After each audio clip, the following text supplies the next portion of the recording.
Hey guys, me again, Shobha, and I'm back today with a video on why I reject people in interviews when they have all the skills that are necessary for them to be working in my company.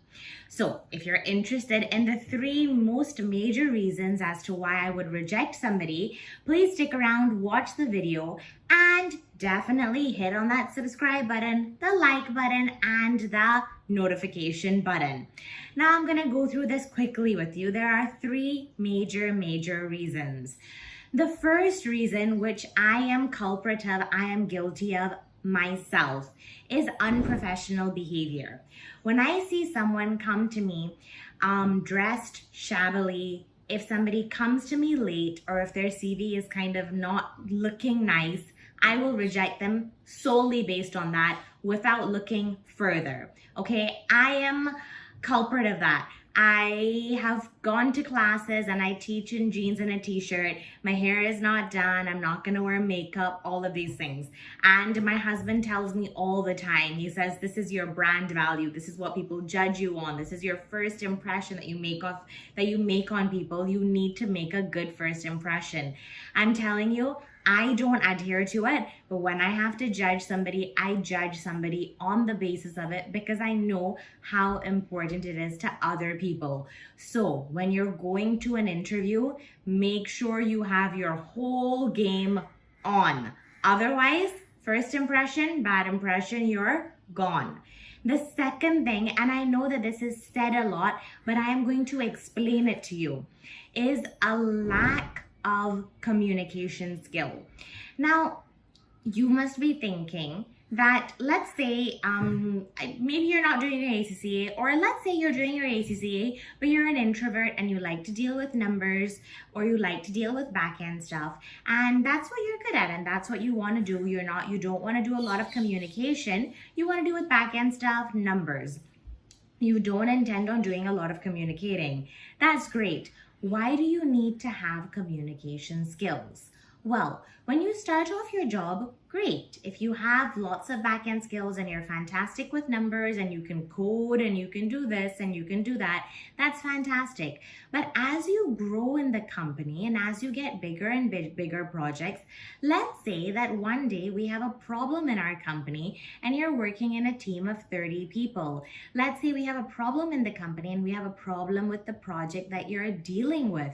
You, because you're the back end and you're handling so many things, have to come and explain the problem to the people who don't understand the numbers. If you're not able to explain it because you don't have any communication skills, what the hell am I gonna do? You're losing me money by the minute. It's horrible. I'm gonna get super stuck, right? Like the problem that we're dealing with, you're the one who's prepared everything and you can't explain it. What am I gonna do? The second situation is that if I'm gonna try and win over a client, if I'm gonna get if I need somebody to explain an estimate, or if I'm going to try and win over a client for some purpose, you have prepared the numbers of the presentation. You know all the numbers behind everything.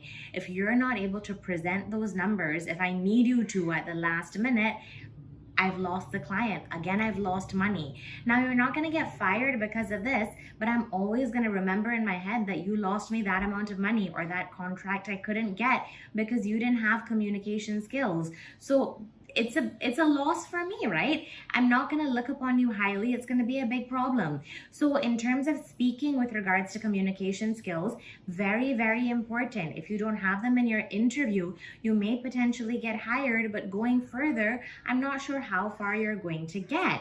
I have a video on this in terms of learning to speak English, and I practice it. I practice those skills with my son as young as he is now. Go look at the video. I think it's a fantastic technique. Use it. The second part of communication skills is listening. It's very short in that aspect. Listen to a question fully before you answer it. Don't jump in. Don't answer me before I finish my question. It is simply rude. Okay. So we've dealt with unprofessional behavior and we've dealt with communication skills. Remember, we're dealing with all of these things assuming that you have a fantastic skill set and you're fully qualified for the job already. The third thing, and The question that I think that you should lie about in an interview is when I ask somebody where I think they're going to see themselves in 5 years. I know, and I also see myself in 5 years in a place that I'm not going to admit to many people.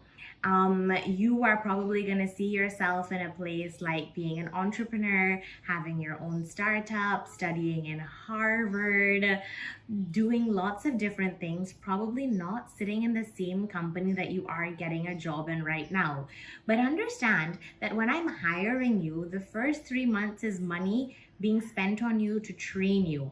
After 3 months is when I'm going to get any form of return from you.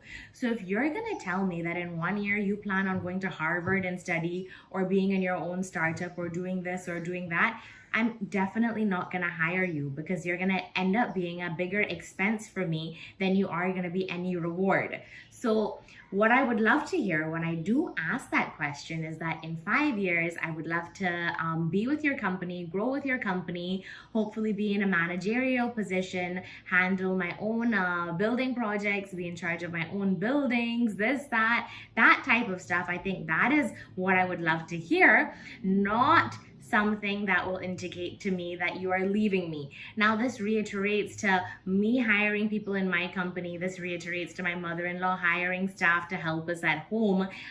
Commitment is a huge thing when you're hiring somebody. So yes, I know it's awful to say, but a little bit of a white lie there is necessary. Who knows that you super enjoy the company and that's actually something you want to end up doing, which would be absolutely great. But do not tell your interviewer on your interview day that you're planning on leaving them in 1 year. So the 3 things: unprofessional behavior, the lack of communication skill, speaking and listening, and your level of commitment. On these 3 things, if you're not going to score well and if you're not going to answer well, you are definitely out of the door for me. Until next time, guys. See you later.